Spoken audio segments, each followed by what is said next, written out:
So, when we are making Lewis diagrams, we need to keep in mind the octet rule, which is that when most elements bond, it will result in about 8 electrons in that valence level and most orbitals underneath it, aside from the first one. And so, when you count the number of valence electrons, those are the electrons that will be available for bonding because the everything on the outer orbital has the easiest access, and so those will be the ones that are bonded.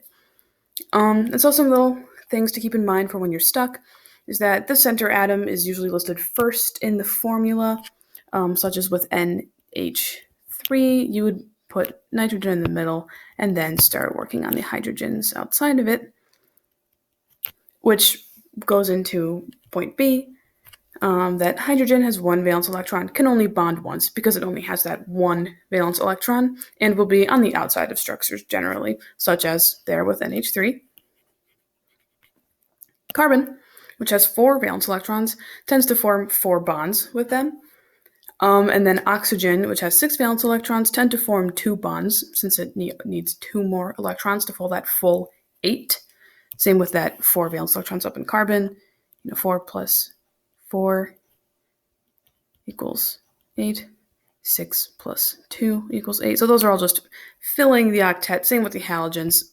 7 valence electrons plus 1 bond equals 8. So that big 8, the octet rule, is really what we're focusing on here today. And so you'll know that you'll be done when each atom has 8 electrons and all those valence electrons that you calculated were used. And when you have extra valence electrons that can't really be used with bonding, you just add lone pairs on to satisfy that octet rule. So for example, with H2, you have 2 hydrogens, which each have 1 electron and therefore 1 valence electron. 1 plus 1 equals 2, and so we have 2 valence electrons to work with here. So our Lewis structure diagram, we put our 2 hydrogens out there first, and to signify that we're using our 2 valence electrons, we just have a bond right here, 1, 2. And that little bond is really showing essentially this. So it's 1, 2 from each bonded together. Just for clarity, this little line is a lot easier to show than of those 2 electrons. And so we only have 1 bond here, which is the hydrogen to hydrogen bond. And any element bonded to itself is going to be nonpolar because any number subtracted by itself is going to be 0. So when we're calculating our electronegativity, 2.1, which is the electronegativity of hydrogen, minus 2.1 is going to be 0, therefore making it a non-polar bond.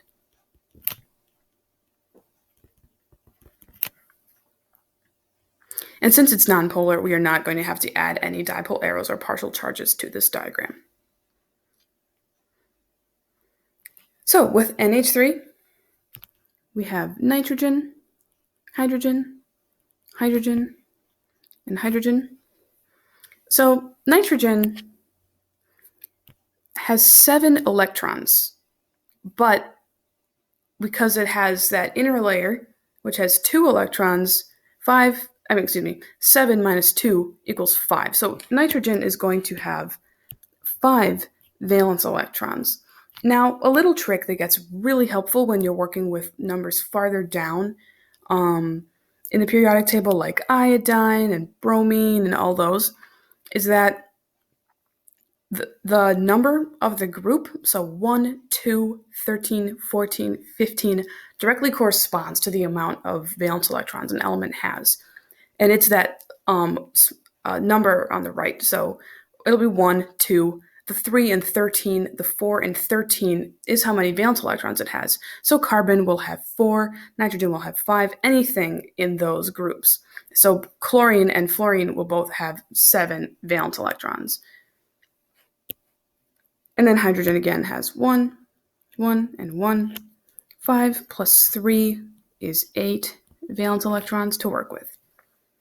So again, nitrogen is listed first, and therefore will be in the middle, with hydrogen on the outsides of it.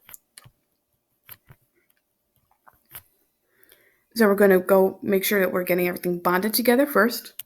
1, 2, 3, 4, 5, 6, and then start using our lone pairs. 1, 2, 3, 4, 5, 6, 7, 8. So that's what that will look like with the lone pairs. Now we're going to check that everything has the octet rule satisfied. Hydrogen is satisfied because it now has 2 electrons for that smallest orbital, and nitrogen has that 1, 2, 3, 4, 5, 6, 7, 8. And we're good. The octet rule is a go. And so we also only have one bond type here, which is nitrogen to hydrogen. And to see if it's nonpolar or polar, we have to calculate that. So nitrogen has an electronegativity of 3.0, hydrogen has 2.1, and the difference there is 0.9, which means that it will be a polar covalent bond. And because of this, we have to add dipole arrows and partial charges. Now, nitrogen is the more electronegative, so nitrogen's going to get that little delta negative. And the hydrogens are going to get that little delta positive. And then with the arrows, we're going to have them pointing towards the more electronegative one rather, because it's signifying that movement with our little plus signs by the one with the delta positive. And then that's all we need for that one. So Cl4, we have carbon, chlorine, chlorine, chlorine, and chlorine. So carbon is in group 14, meaning it has 4 valence electrons. And this is really where it comes in handy with chlorine. If you don't trust these little periodic table tricks, you can subtract it out. Chlorine has 17 electrons minus that 2 from that inner level, minus 8 equals 7 if you want to. But you can just look, it's in the 17th group, and that's 7 there, meaning it has 7 valence electrons. It's just a really cool thing about the periodic table that you can use to your advantage. So 7, 7, 7, 7. So 4 plus 7 plus 7 plus 7 plus 7 is equal to 32 valence electrons. And I've done this math out ahead of time. And so carbon is listed first. So it'll go in the middle with the chlorine surrounding it. And then we have those 32 valence electrons to work with. So 1, 2, 3, 4, 5, 6, 7, 8. And then we move on to using our lone pairs. 9, 10, 11, 12, 13, 14, 15, 16, 17, 18, 19, 20, 21, 22, 23, 24, 25, 26, 27, 28, 29, 30, and 31, 32. And we check that our octet rule is all good. We have 1, 2, 3, 4, 5, 6, 7, 8 for carbon. That's great. And we see the same for chlorine. We have 1, 2, 3, 4, 5, 6, 7, 8 all around. And so we also only have one type of bond here, carbon to chlorine. And to check if it's polar or nonpolar, chlorine has an electronegativity of 3.0 and carbon has one of 2.5. And that difference is 0.5, which makes it a polar covalent bond, meaning that we will need those dipole arrows and partial charges. Now, this one, chlorine, is the more negative one, so we will need those little delta negatives. And carbon will take that little delta positive.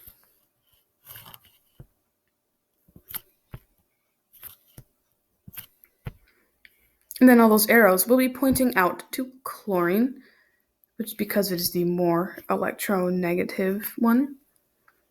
And the little positive will be towards the middle with carbon.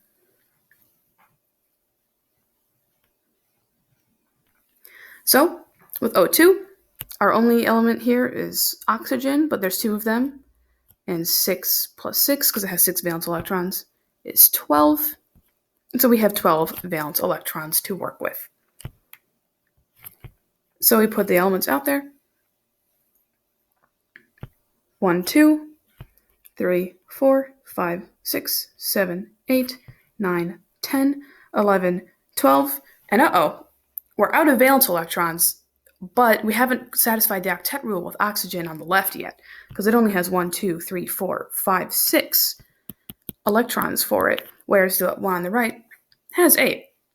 And so what we're going to do is we're going to take these two and make it into a double bond instead of that single bond that's there. Because just like with hydrogen, having a single bond looking like that, a double bond is just this. That's all that those double bonds are showing. And so again, we only have one type of bond here, oxygen to oxygen, which is its own element, meaning it will be non-polar, covalent, and we will not need to add dipole arrows and partial charges.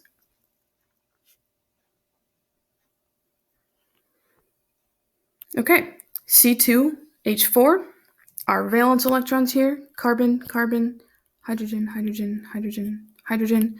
Carbon has 4, hydrogen has 1. 8 plus 4 is equal to 12. And so when we would be setting this out, we know that these center atoms are going to be carbon because it's listed first in the molecule. And so you just draw it out, carbon, carbon, and then put all the hydrogens on the outside. This is where those rules from that first slide become really helpful. And so we're going to do those 12 valence electrons just as we have been doing. 1, 2, 3, 4, 5, 6, 7, 8, 9, 10, 11, 12. And we have that same issue that we ran into with oxygen earlier. This carbon is all satisfied, but this one is not. It only has 1, 2, 3, 4, 5, 6 electrons with it. And so we take those 2 electrons from that lone pair and make it into a double bond. And then we're good. 1, 2, 3, 4, 5, 6, 7, 8. And that goes for both sides. So now we have 2 types of bonds here. We have our carbon to carbon bond and our carbon to hydrogen bond. So that carbon to carbon bond is an element bonded to itself, which once again will mean it is nonpolar, covalent. And so no matter what would happen with the other ones, you would not have to mark any dipole arrows in between those 2 elements. But we don't know that yet for carbon and hydrogen, so we need to calculate that. Carbon has an electronegativity of 2.5, hydrogen has one of 2.1, and the difference between that is 0.4, meaning that it is also nonpolar, covalent, and that there are no dipole arrows and partial charges that need to be added.